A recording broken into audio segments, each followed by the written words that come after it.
यार मुझे तो ये लगने लगा है कि कहीं ये मोहक अनस्क्रिप्टेड एक बारसा फैन चैनल बन के ना रह जाए, क्योंकि इस चैनल पर पिछली 3 वीडियो जो आई हैं वो बार्सिलोना से रिलेटेड है। बट आज का ये टॉपिक बहुत ही ज्यादा इंपॉर्टेंट था, क्योंकि वर्ल्ड फुटबॉल में उथल पुथल मच चुकी है। बार्सिलोना रुकने का नाम नहीं ले रही है भाई। बार्सिलोना विंटर विंडो में आतंक मचाए हुए थी, और समर विंडो की तैयारी बार्सिलोना ने और लपोर्ता ने अभी से शुरू कर दी है। जी हाँ, न्यूज़ ये आई है कि ज़ावी ने मीटिंग की है भाई, और लपोर्ता ने मीटिंग की है अर्लिंग हालैंड के रिप्रेजेंटेटिव्स के साथ, और उन्होंने बहुत ही ल्यूक्रेटिव कॉन्ट्रैक्ट ऑफर किया है अर्लिंग हालैंड को। उन्होंने सीधे सीधे 5 साल की डील ऑफर की है अर्लिंग हालैंड के लिए। एंड सैलरी जो उन्होंने ऑफर की है भाई, हर साल के हिसाब से माइंड बॉगलिंग है भाई। कतई बुंड फाड़ सैलरी ऑफर कर रहे हैं वो। बट इस वक्त पर जहां मैं ये देख रहा हूँ कि एम्बापे अगर मैड्रिड नहीं आता है तो क्यों ना रियल मैड्रिड नहीं जाएगी अर्लिंग अर्लिंग हालैंड के लिए। अगर ये सिनेरियो हो गया तो सैलरी हाइक और ज्यादा होगा। अब यहाँ पर मीनो रायोला ने अपना वापस से गेम खेल दिया है कि रायोला ने कहा है कि 3+2 की डील चाहिए भाई।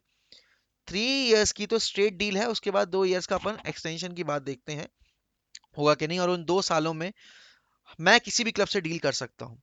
तो इस तरह की डील रायोला ने बहुत पहले भी बाकी क्लब्स के साथ भी कर रखी है, चाहे वो डॉर्टमुंड की अभी जो रीसेंट डील थी अर्लिंग हालैंड की, वो भी यही थी कि शुरू का आधा सीजन उन्होंने कुछ नहीं किया, एक सीजन कुछ नहीं किया, उसके बाद फिर अर्लिंग हालैंड ने और रायोला ने अपने चोचले शुरू कर दिए, और वो जो यूरोप भ्रमण पे निकले थे पिछले विंडो में, उसमें उन्होंने सबको ये दिखा दिया कि भाई नहीं, बंदा बड़े क्लब में खेलना चाह रहा है। और अब इस डील में बहुत सारे क्लब्स इन्वॉल्व होंगे, क्योंकि फरवरी के महीने में अर्लिंग हालैंड ने सिटी के साथ भी मीटिंग रखी थी। रियल मैड्रिड भी पुश कर रही है कि वो अगर एम्बापे नहीं ला पाते तो वो अर्लिंग हालैंड को लेकर आएंगे। और सिर्फ अर्लिंग हालैंड के केस में एक चीज जो सबसे अच्छी है कि ये अर्लिंग हालैंड का अभी पीक नहीं है। पीक तो अगले 5 साल में आएगा, बट उसने अपना जो अर्ली पीक होता है ना वो बहुत ही जल्दी हिट किया है, और बहुत ही रैपिड पेस पर हिट किया है। तो बार्सिलोना के लिए भाई ये विन विन सिचुएशन है, क्योंकि अगर वो अर्लिंग हालैंड को ले आते हैं तो उनके पास एक अच्छा लॉन्ग प्रोस्पेक्ट रहेगा। उनके पास वापस से एक राइवलरी मेंटेन हो जाएगी। ला लीगा के लिए बहुत अच्छी सिनेरियो रहेगी कि अगर उधर मैड्रिड में एम्बापे आ रहा है, बार्सिलोना में हालैंड आ रहा है, तो भाई वो रोनाल्डो मेसी के जाने से जो व्यूअरशिप में अंतर आया था ना, वो एक कहीं ना कहीं मेजर फैक्टर बन के वापस से लौटेगी व्यूअरशिप। और मेजर स्पॉन्सर्स वापस आएंगे ला लीगा में। और देखो पैसे की कमी अब बार्सिलोना पे नहीं है, क्योंकि अभी मेगा डील साइन की उन्होंने स्पॉटिफाई के साथ 100 मिलियन की, तो उनके पास पैसा है। आंद्रेस क्रिस्टियनसन के वो साइन कर रहे हैं भाई as a centre back, almost almost confirmed है। जेरार्ड रोमेरो ने कल ये चीज ब्रेकआउट की थी, और उनका ये कहना था कि 90% डील फाइनलाइज हो चुकी है, प्री कॉन्ट्रैक्ट तक साइन कर लिया गया है क्रिस्टियनसन द्वारा। एंड क्रिस्टियनसन जो कि पहले कंफ्यूजन में थे कि बायर्न जाएं या फिर बार्सिलोना आए, तो पहली प्रायोरिटी क्रिस्टियनसन की बार्सिलोना ही है। और मोस्ट प्रोबेबली अगले सीजन आप क्रिस्टियनसन को खेलता देखेंगे बार्सिलोना में। अब Christiansen is a very versatile player. अगर आप डेनमार्क के लिए उनको खेलता देखेंगे तो उनका स्टाइल ऑफ प्ले काफी चेंज हो जाता है। He was more of an advance centre back, या फिर कभी कभी वो एज अ राइट बैक भी खेलते हैं। यहाँ पर अगर मैं बार्सिलोना के सिस्टम में बात करूं तो आपको एक बॉल प्लेइंग सेंटर बैक चाहिए, and Christensen can do that. Christensen can do that. And Chelsea में भी, I mean I won't say he is a world class player, but you can make him a world class player, क्योंकि जब Pique United से Barcelona गया था तो he was a prospect, he was never a world class player, but Barcelona ने उसको एक world class player बना दिया। अब यहाँ पर क्रिस्टेंसन जो कि ऑलरेडी चेल्सी के साथ बहुत कुछ जीत चुका है, वो जब बार्सिलोना जा रहा है तो अपनी पीक पे जा रहा है। और यहाँ से अगर बार्सिलोना ने यू नो क्रिस्टेंसन को अच्छे से यूटिलाइज करके निकाल लिया, और अगर वो उससे ए परफॉर्मेंस निकलवाते रहे, पिके ने अगर उसको अपने अंडर गाइडेंस लेकर उस माहौल में ढलवा दिया जल्द से जल्द, तो बार्सिलोना की तो बल्ले बल्ले थे थल्ले थल्ले हो जाएगी। क्योंकि एक तरफ आप अर्लिंग हालैंड लेकर आ रहे हो, नंबर 9 मॉन्स्टर, कच्चा चबा जाने वाला, और दूसरी तरफ आप लेकर आ रहे हो क्रिस्टेंसन। आपके पास ऑलरेडी ओबामयांग है बैकअप के तौर पर। लूक डियोंग भाई अगर नहीं भी रुकता तो उसने इस सीजन का अपना काम कर रखा है, और वो बहुत तरीके से हेल्प कर रहा है बार्सिलोना को। अगर देखो अर्लिंग हालैंड आया तो ऑब्वियस सी बात है कि मेम्फिस डिपाई जाएंगे भाई साहब, क्योंकि Aubameyang can play as a wide forward. आपके पास ऑलरेडी फरहान टोरेस है। डेम्बेले की सिचुएशन देखने वाली होगी कि क्या डेम्बेले, देखो डेम्बेले तो जाएगा ही 100%, क्योंकि बार्सिलोना का इंस्टाग्राम पे जो बाकी कोई भी जगह पे मैं डेम्बेले की उस दिन गोल वाली स्टोरीज भी नहीं देख रहा था, ठीक है ना, किसी ने फोटो भी पोस्ट नहीं की है बेसिकली उस गोल की। तो डॉर्टमंड के साथ डील करना अर्लिंग हालैंड के लिए बहुत ज़रूरी है बार्सिलोना के केस में, क्योंकि उनको एक वापस से एक स्ट्रॉन्ग होल्ड बनाना है अगर लीग में, तो उनको की साइनिंग्स मार की साइनिंग्स करनी पड़ेंगी।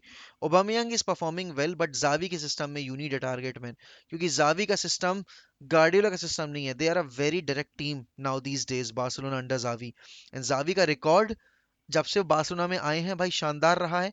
और रोनाल्ड कोमन रो रहे थे कि जावी को जितना टाइम दिया है उतना मुझे नहीं दिया। भाई साहब आपको शायद 14 महीने दिए थे टीम संभालने के लिए, बट आपने टीम को गुड़ से गोबर जो किया था वो सारे बार्सिलोना फैंस को रास नहीं आ रहा था। आपके प्रेस कॉन्फ्रेंसेस लुई वेनहाल के टाइम के प्रेस कॉन्फ्रेंसेस याद दिलाते थे जब मैं फेस करता था वो सेम सिनेरियो। बहुत ही रिग्रेसिव फुटबॉल हो गई थी। Pique was used to play as your number 9 in the dying minutes of the game. ये नहीं है बार्सिलोना की आइडेंटिटी, ये कभी नहीं थी। You will always be a legend at Barcelona Ronald Koeman, because आपने एज अ प्लेयर बहुत कुछ अचीव किया है, but as a manager you were never the right option. You were a average manager जिसको पता नहीं क्यों लाया गया था। बट लपोर्ता ने जिस तरह से बैक किया है जावी को ट्रांसफर मार्केट में और on a fundamental basis as well, it's commendable. And वो जरूरी भी था, क्योंकि जब आप एक यंग मैनेजर को लेकर आते हो ना तो आपको रिस्क खेलना पड़ेगा, आपको दाव खेलना पड़ेगा। और उस दाव को जब आपने इतना अर्ली ले लिया तब आपको अपने स्टांस पे भाई अड़िग रहना पड़ेगा, ठीक है ना। आपको मतलब आपको दिखाना पड़ेगा कि नहीं मैं ये हवा में तीर नहीं चलाया था, ये मेरा खुद का डिसीजन था। And Xavi can make Erling Haaland come to Barcelona because Xavi का status as a player is too too good. He is a legend at Barcelona. अगर मेसी के एरा में नहीं खेला होता तो वो बैलेंडोर जीत चुका होता।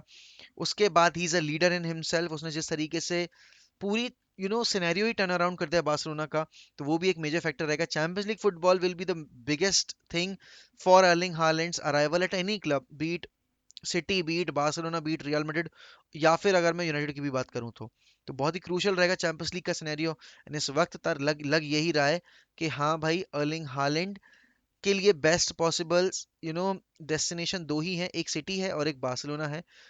बट बार्सिलोना वो इसलिए आना चाहिए क्योंकि अगर एम्बापे आता है तो भाई वो राइवलरी रीजनरेट होगी और स्ट्रेट अटेंशन मिलेगा दोनों को। तो कमेंट से बताइए कि आप किस हद तक एक्साइटेड हैं अर्लिंग हालैंड के इस रूमर के साथ, और आप क्या आप चाहते हैं कि वाकई में अर्लिंग हालैंड हाई बार्सिलोना में। और क्रिस्टेंसन की न्यूज़ के बाद आपका क्या रिएक्शन था। एंड अगर आप इस चैनल पे नए हैं जो कि होंगे, तो don't forget to subscribe to Mohak unscripted. और सिर्फ फुटबॉल की बातें नहीं होंगी, अभी तो लाइव स्ट्रीम के भी जो बेस्ट पार्ट होते हैं वो भी इस चैनल पे अपलोड होते रहेंगे। तो don't forget to support one M F C, don't forget to support Mohak unscripted, and hit don't forget to hit the bell icon. As always मैं यही कहूंगा कि फुटबॉल एंजॉय करो यार, it's a beautiful game, and live your life, enjoy करिए, लड़िए उड़िए मत किसी से, and spread peace. Bye bye.